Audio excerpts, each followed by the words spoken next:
Good morning. This is the innovation conversation. How you doing, Tom? Good, Kevin. How are you? Not bad, not bad. On the road, again, as you can tell. On the road again. Really All nice. right.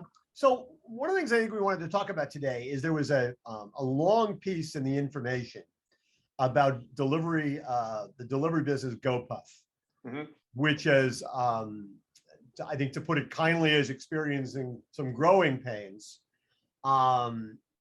And I wanted to talk about that a little bit because, you know, I mean, their basic model was that I think differentiated them from, let's say, DoorDash and Instacart, was the fact that they were doing 30 minutes delivery, but they also own their own fulfillment centers, right? They own their own product, so they weren't selling for other people, right? Which on the face of it was sort of, sort of worked.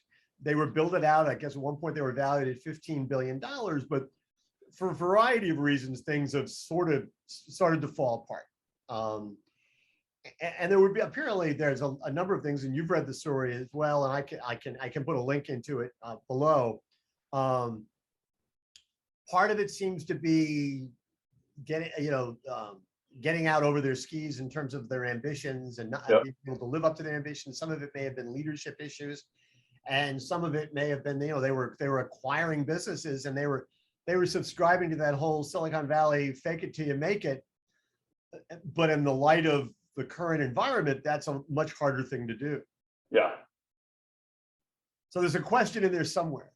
So I love it. There's a lot to unpack there, right? I mean, I think the core business model, you and I have questioned the model largely because of how difficult it is, right?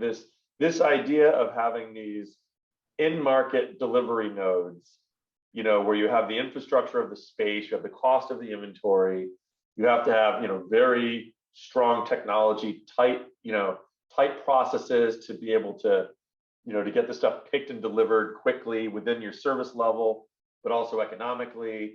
There's a lot, you have to be, there's a lot that has to work right to make that model work. Not saying it's not doable. There probably is math there where this works. You need scale, you need all those things to kind of work. So, I think the core aspiration of GoPuff is interesting. Clearly was always going to be a very capital intensive model, right? Because you don't just flip it on and all of a sudden you've got all the volume you need to cover the cost of the location, right? So, it's very much a micro market by micro market kind of economic model as you go. And each of those has startup costs, right? You go into a market, you acquire the facility, you acquire the inventory, you operate at a loss for a period of time while you're gaining volume and gaining that density and efficiency, right? So, in my old Amazon days, we would have modeled a business like that, and then understood what are the key drivers, and then where do we need to end up with it, right? Like what type of overall volume do we need, and how do we need to hit, what metrics do we need to hit, and is there a path to get to it? That itself is really hard, takes a lot of capital, but it's relatively contained. Well, if I recall correctly, I think this is during your Amazon days.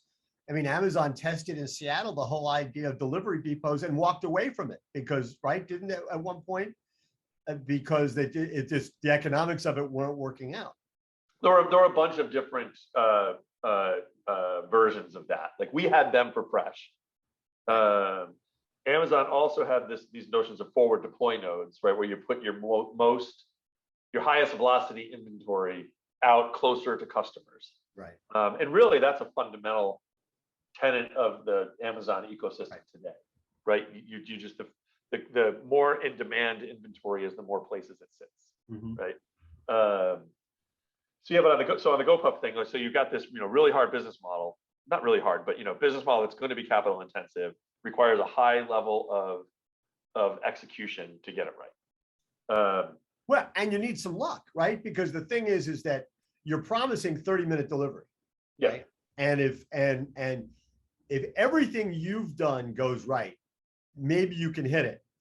But one traffic light the wrong way. Oh, exactly. Yeah. There's so many variables. And that's what makes me crazy about all these new companies that are coming, or existing companies even, that are out there now, offering 15-minute delivery. And 10-minute delivery is because 15 is not going to be fast enough. I would do 14 first, just to be clear. Very good idea, right? And let somebody else go to 13, right? Right. But the thing is that, but it depends on so much going right, and so much can go wrong over which you have no control. Well, that's my point, where there's math in there somewhere. Right. But yeah, those are really important variables that can mess it up. Right. And I know the team obviously is very much mindful of those and is building, right? So you probably have to have this stuff picked and out of the facility in 5 minutes, right, to be able to give yourself enough buffer to make that service level. But again, that in itself is tough. But now when you start doing other things, right, like buying retailers. Now I understand you buy Bevmo because a lot of what you're doing is alcohol delivery. You get instant, kind of fulfillment center delivery nodes there if you're going to pick out of those stores. Yeah. But then if you're doing assortment that's not in those stores, how do you combine them? I don't know. But definitely, that in itself, any retailer is hard to operate. I don't know how profitable or not Bevmo was, prior, but it could provide them some profit. It probably, my guess is it probably did supplement their losses a little bit, right? That Bevmo was profitable to some level. I would guess, I don't know. Yeah. And it subsidized their losses, but you add so much complexity in the business when you start doing those other things, and you start making it so many levels. And they got into the pharmacy business, which is, talk about a complex business, right? Yeah. Then they got into the private label business, and while I could make the argument under in normal circumstances that, hey, listen, private label can be a differentiator. But they didn't have the volume or they didn't have the horses to make that work. Yeah. And so it just didn't seem to make sense. And now they're looking at a market in which, companies like, Instacart, well, they're having to reduce their valuation because they've been wildly successful.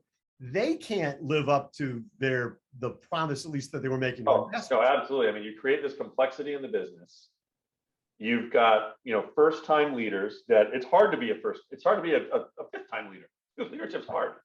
So you've got these, less expensive leaders taking on this higher degree of complexity, needing substantially more capital in a market where capital is getting ridiculously expensive and hard to get. Yes, I mean, the companies that, any company in this public or private space is seeing valuations, torn down pretty good. And in some cases, frankly, though, we did get valuations got away from us. Like, right. We were enjoying the froth and justifying, wrongfully high valuations. So there's a little bit of an aggressive snapback on that now, but a company like Gopuff really feels that. I think that they're gonna, there's so much capital behind them. They're gonna have access to more capital, and they're gonna get to keep right. going at it. They're just gonna have to really, I think, figure out, what that right business model, what that right offering is. And I know they're making management changes. Tell me about. I've heard the name before, but I don't know anything about her. Maria Renz, who was formerly at Amazon. I don't know if she was there when you were there. Oh yeah, Maria sure was. She's really strong. She's going to be. She's got that perfect balance of, kind of, being a really good person, but also having the hard edge you need to be successful, in consumer facing offerings. And she's very Amazonian in her appreciation and focus on the customer.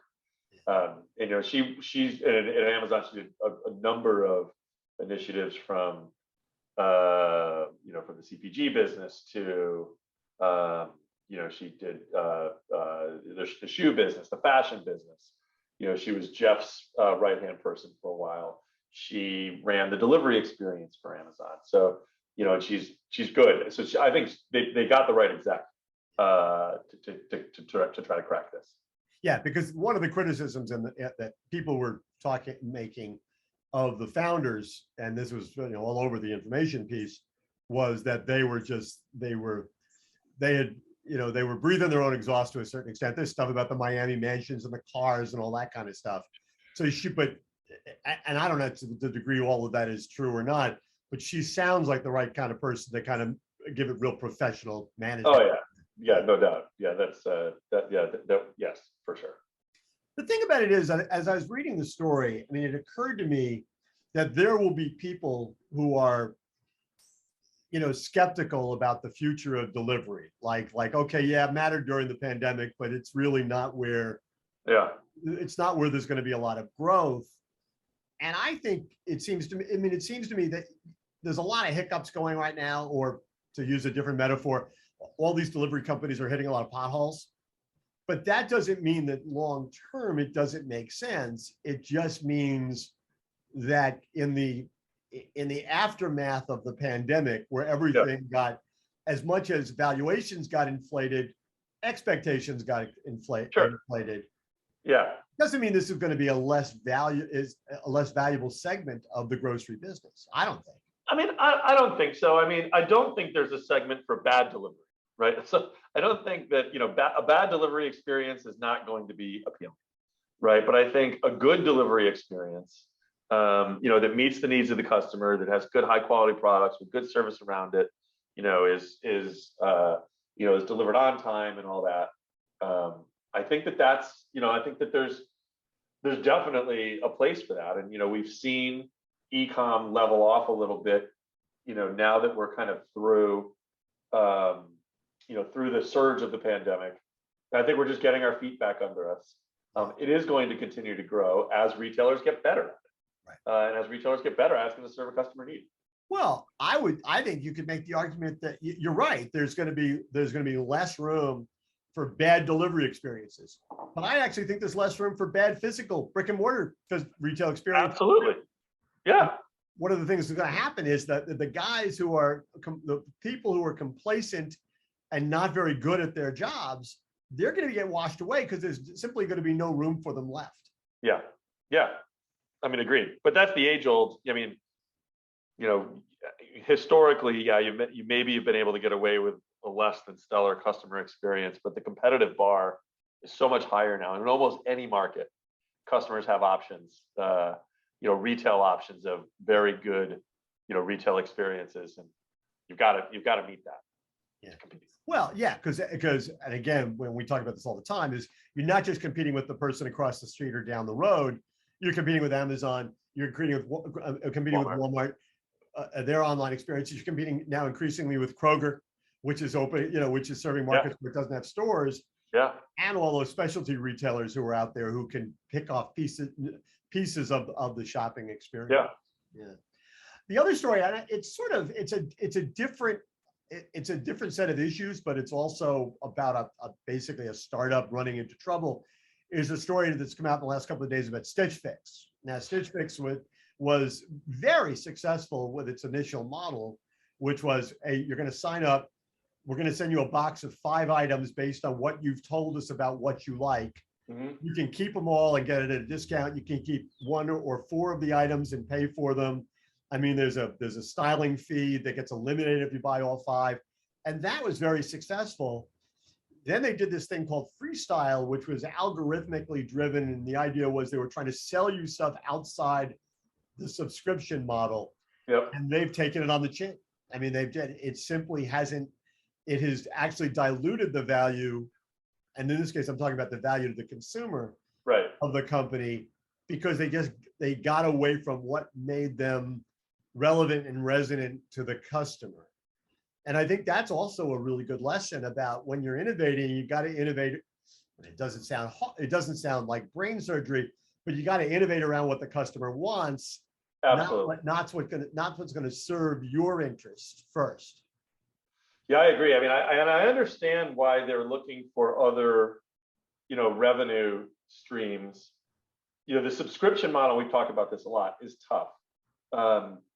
Subscription retention, is tough. I mean, if it's a critical item I use all the time, subscription retention is relatively easy as long as you get the quantity and the price right. and the delivery and the service experience right around it.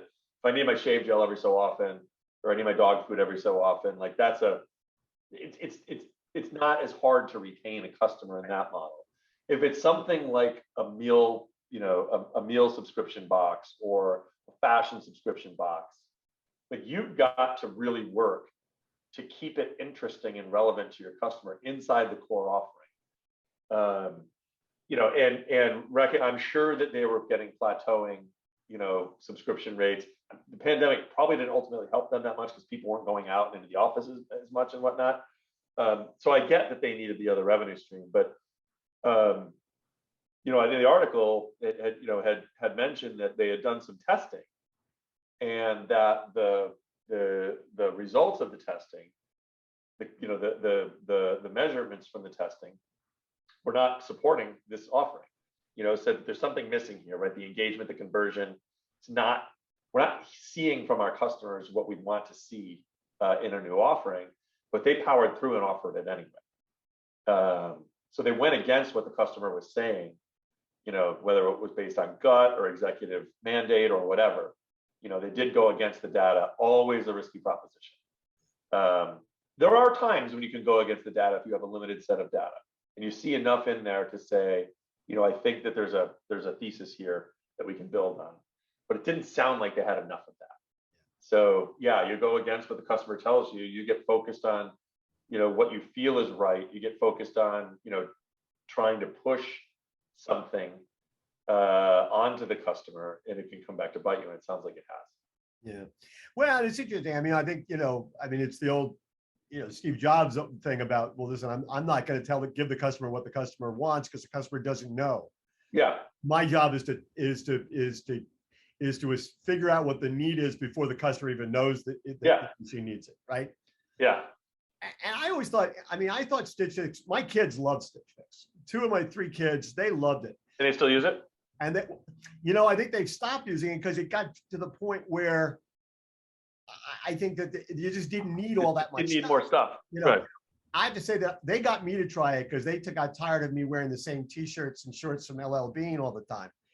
And so I tried it, and here's a perfect example. So I discovered Mavi jeans, which I'd never heard of before, and I love them, just loved them. But the problem was I don't need to get them through Stitch Fix. Mavi has a website. Yeah. Right. Yeah. And so at the end of the day, I can control what I wanted. The prices were not different, and I didn't have to deal with, oh, here comes the box. The box became a pain in the neck. The subscription fatigue. Absolutely.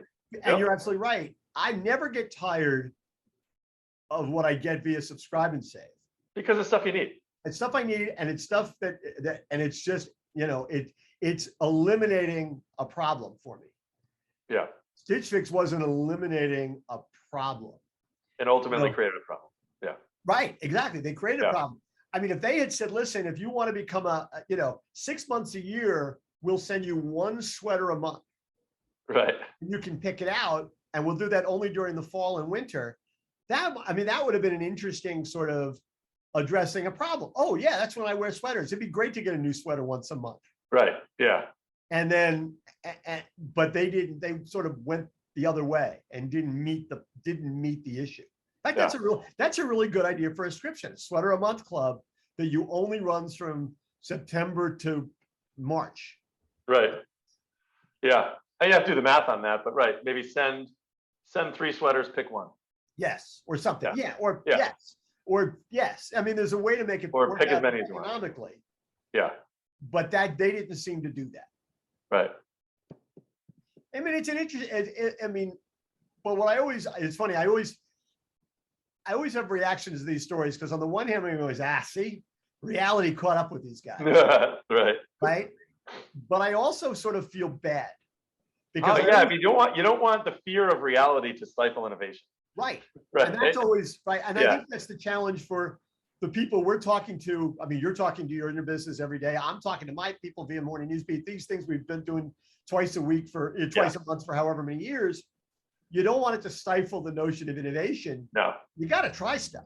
You got to try stuff. You just have to have the framework, to try, to measure, to learn from that measurement, and to reconfigure. Right. And in this case, they just plowed through, Right. and it bit them. Yeah. I That's mean, funny. it's funny as you're talking before, a sort of I don't know, see if this metaphor works for you. Like you can be going on a highway, right? And there's and so you've got your vehicle, whatever it is, and you can go in the slow lane, or you Yep. can go in the passing lane, or you can go in the fast lane. I mean, you have a choice, right? Now, if you go in the slow lane, you're going to get passed, and Yep. that's the reality of it. And so you've got the choices. So you don't necessarily stay in your lane. You figure out which lane you're going to be in to get you where you want to go most effectively. But you can't take that same vehicle and go off-roading necessarily. Right. Yeah. Because you're not built for that. Right. Right. So you can go outside your lane, but you can't go outside the capability of whatever it is you're doing is able to deliver. Is that a fair Right. metaphor? Yeah, I think so. Yeah, I mean, I think in business you should be, you should consider off-road, but then what do you need to do? And is it reasonable? Is your vehicle such that it's a reasonable investment to do what you need to do to make it capable of going off-road? Yeah, because you got to reinforce your suspension. You got to get different. Exactly. You got to have different tires. Exactly. And is the off-road journey worth the cost? Right. And that's. So yeah, I think it's a fair metaphor. Yeah. Is right. Exactly. When you get to where you're going to go. Is it worth the thrill? Right. Yeah. Exactly. Is Yeah. it worth the thrill? That's going to be my headline for this week's innovation conversation. Is it worth the thrill? I love it. All right.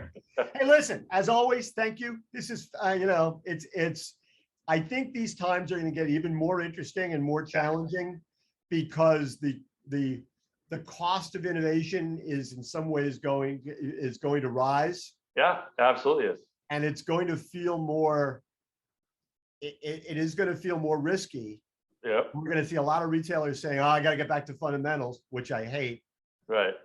But it's the ones that do figure out how to innovate and how to figure out what's worth the thrill and what's not. Those are the ones I think are going to succeed.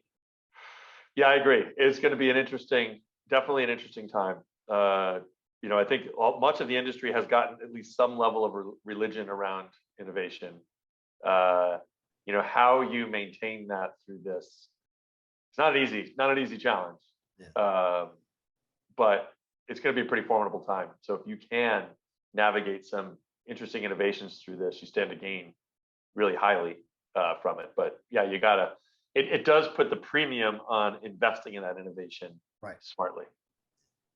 Well, and to keep my travel metaphor going, sometimes you make up more time if you're driving a race car. It's when you speed into the curves that you make up time on the competition. I like it. If you go slow around the curve, it's easy. That's when other people pass you. Then you're chasing them coming out of the curve. Absolutely. Anyway, as always, thank you. Of course. See you in a couple of weeks. Sounds good, Kevin. Thanks, everyone. Take care. See ya. Bye.